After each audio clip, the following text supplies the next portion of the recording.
avez déjà entendu parler de Madagascar ? Certainement. Vous savez qu'on y trouve une biodiversité exceptionnelle, des paysages magnifiques, des moyens de transport pittoresques, des marchés multicolores. C'est bien joli tout ça. Mais Madagascar, c'est surtout des hommes et des femmes. Les 3/4 d'entre eux vivent sous le seuil de pauvreté. Et ce sont principalement des agriculteurs qui survivent grâce à leur production. Aujourd'hui, cette production est menacée par de graves problèmes environnementaux. On arrive aux limites de ce que l'environnement peut supporter. Culture sur brûlis, exploitation des parcelles en pente, remplacement du fumier par les engrais chimiques et la liste est longue. Mais tout ça on en parle moins, ça fait tache sur l'image paradisiaque du pays. Heureusement, quelques initiatives essaient de limiter les dégâts. La coopérative Fanwich par exemple. À l'origine, en 2006, c'est 8 horticulteurs qui s'organisent pour produire et vendre des plants. Rien à voir avec l'environnement, ils ciblent le marché du jardinage d'agrément de la capitale.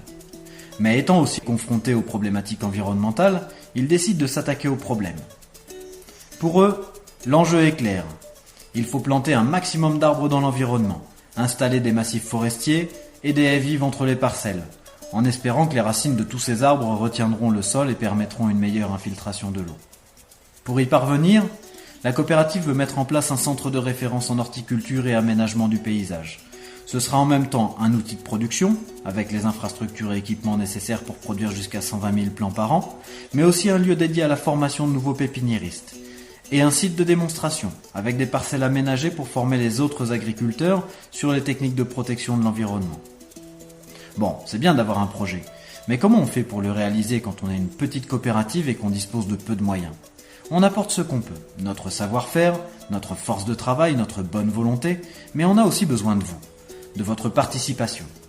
Elle permettra de maintenir un petit bout de Madagascar comme vous aimeriez le trouver le jour où vous viendrez découvrir ce pays.